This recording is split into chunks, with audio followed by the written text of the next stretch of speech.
Can somebody there give me my notes on shareholding?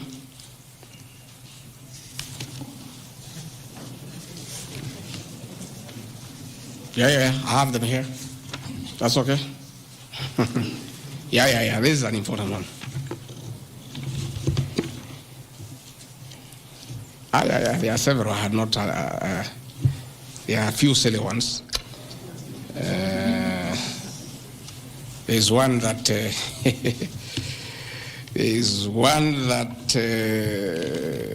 I'm conniving with cartels in the tea sector to block ATDA from implementing guaranteed minimum returns that would benefit small traders. The allegation is not true. No evidence whatsoever has been adduced to substantiate this claim. As far as I know, I've successfully completed my mandate, which was assigned to me by the President, which culminated into creating synergy between people who had taken KTDA to court and suspended the operation of the Tea Act. As a result, the Tea Act now is in operation. The President never mandated me to take over the affairs of the Ministry of Agriculture. He asked me to spearhead tea reforms. I did the tea conference in Kericho, brought all the stakeholders together, and as a result, I created a synergy among all the stakeholders, and we agreed that those people who had gone to court withdraw the cases, and now the Tea Act is operational, and that will see meaningful reforms.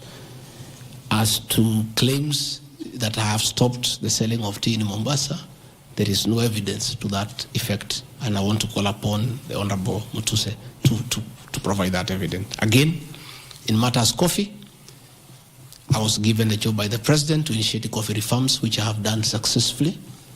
I held the coffee conference in Meru for 3 days in 2023. For the last 2 years, I have been working with stakeholders, including members of Parliament and the Senate, which has culminated into 2 bills, the Coffee Bill 2023 and the Cooperative Bill 2023.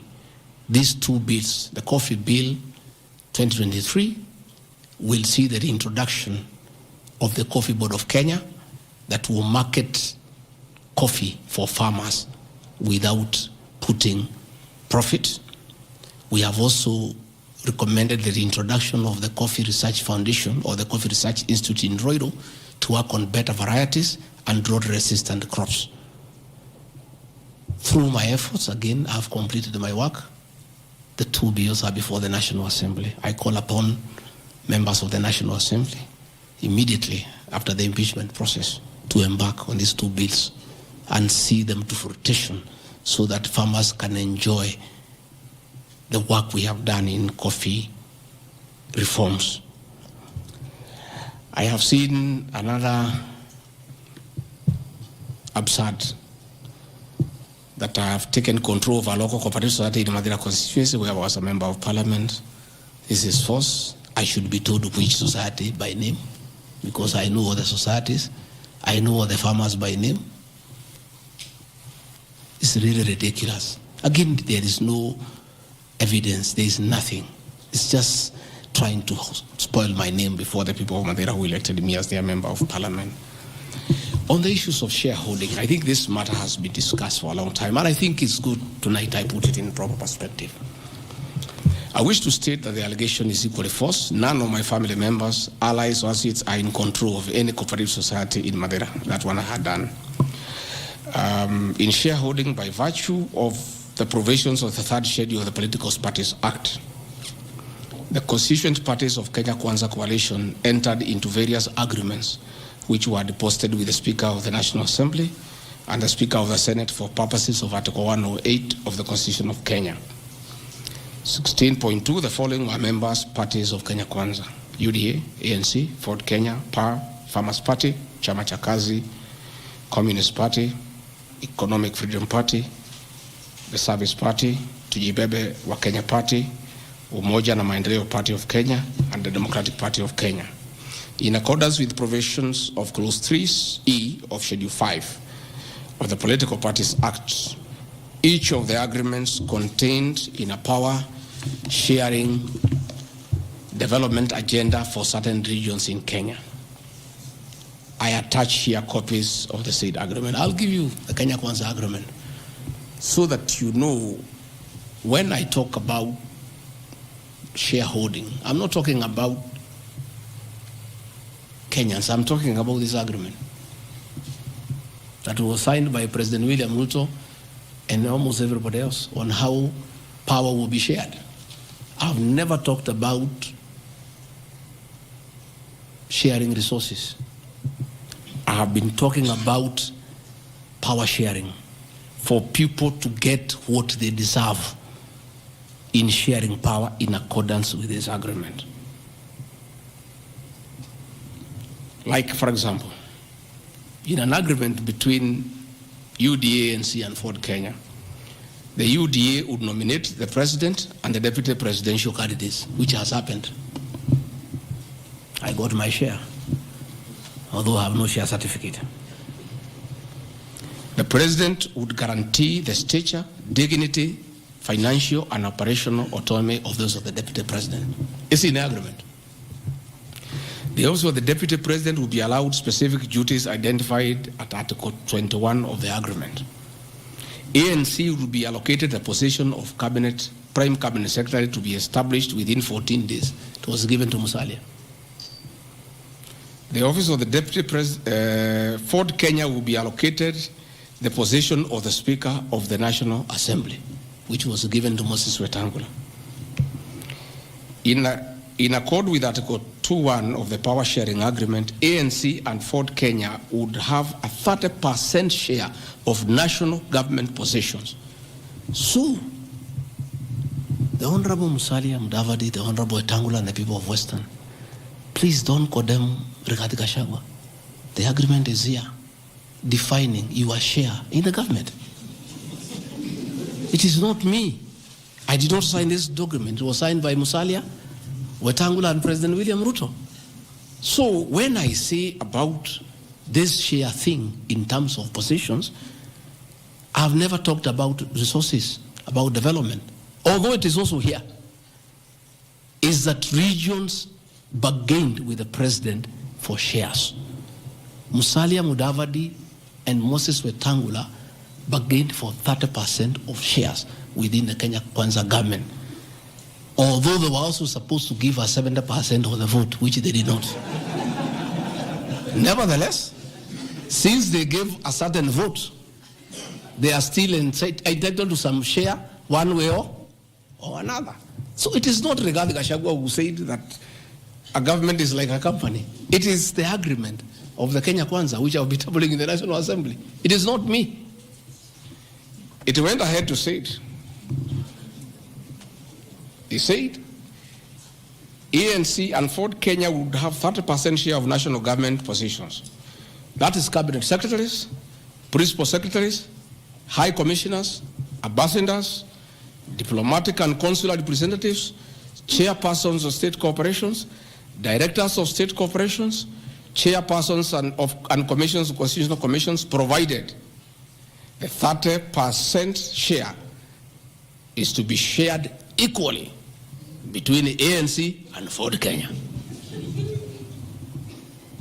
Sasa mimi nikiambia watu wafuate share yao, makosa yangu ni gani? Iko hapa. I did not sign. They went ahead. Musalia Mudavadi and Wetangula. And they must follow these things. Because I will not follow for them because I was not party to the Western agreement. The agreements were with regions. So when people say I'm dividing regions, I'm simply following the Kenya Kwanza agreement of the way it was debated.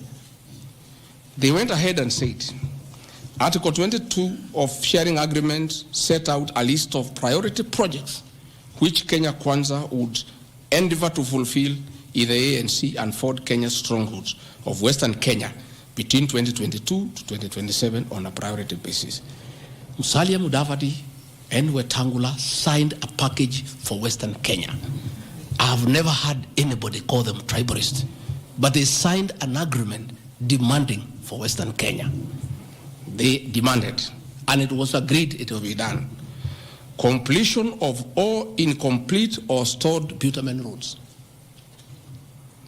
construction of an extra 1,000 kilometers of bitumen in Western Kenya, revival and modernization of sugar factories in Western Kenya, establishment of new industries identified in Article 22 of the agreement.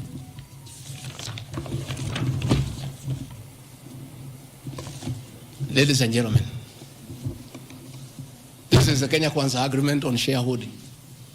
What crime has Rigathi Gachagua committed to be impeached by saying what President William Ruto appended his signature to, with Weta Mudavadi and Weta Mudavadi who will preside over my impeachment? What crime has this man committed? The crime of this man is just being truthful, because people do not want these things to be known. That is the problem. People have a problem that I'm a truthful man. The people of Western Kenya has now known today what their leaders signed with President William Ruto.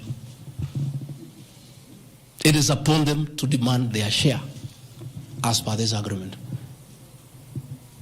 I did not sign this agreement. I will read the people who signed.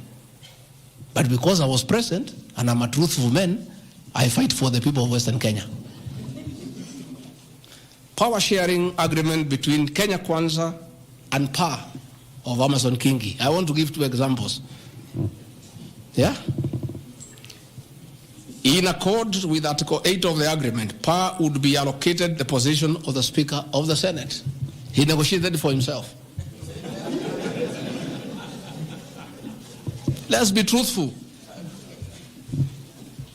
You brought this motion. We'll discuss. The people of Kenya must know the truth, so that if Rigathi Gachagua is being crucified for being truthful, let the people of Kenya know why he is being crucified. How can Moses Wetangula say I should be impeached because of saying people to get their shares, when he is a signatory to a share agreement with the president on what will go to Western Kenya? And then they accuse me of tribalism. They did not say anything should go to Central or Mount Kenya. They talked about Western. When I say something for Mountain, I'm a tribalist. Kingi said, position of Speaker, you are mepewa. Per Article 9A of the Power Sharing Agreement, PAR would nominate the candidate for appointment of one principal secretary when Kenya Kwanza came to power. Amepewa. For Article 9B, the Power Sharing Agreement, Kenya Kwanza and PAR would agree on what share of national government positions, cabinet secretaries, principal secretaries, high commissioners, ambassadors, diplomatic and consular representatives, chairpersons, state corporations, etc., etc. Power sharing agreement, that is a word, so that nobody should ever again in this country ever accuse me of talking of shares. It is not me. It is my boss, President William Ruto, who appended his signature with other leaders that Kenya is like a company of shares. It is not me. And he signed the agreements. Sharing Kenya is here, it's being shared. True or false? True or false? They have shared the Speaker, they have shared the Senate, they have shared Deputy President, they have shared the President. That's what I've been saying. And then I'm being told that I'm dividing the country along ethnic lines. I did not append this signature. I'm just being truthful. That is my crime. People want these things to be hidden so that they pretend to be nationalistic and say Rigathi Gachagua is tribal. But the people who append these signatures are the ones who should explain why they were signing things for their regions only. Yet they say they are national leaders. Power sharing agreement between the Kenya Kwanza coalition on one part and the Communist Party, nini. So, Service Party, at least I saw Chama cha Kazi. They say the party leader should get something. Moses Kuria was given something. The Service Party of Mwangi Kujuri got nothing. You know? So, unajua sasa, ile shida iko Kenya hii ni ukora. And people not being truthful. The agreements are here. Like in a Communist Party, they have been making noise. They signed an agreement, they have not seen anybody. Yeah? So,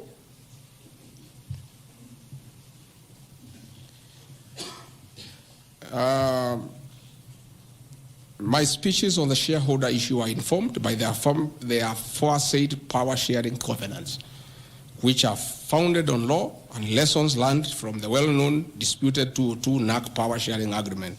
Further power-sharing agreements are a feature of government formation in all democracies in the world that provide the formation of coalitions.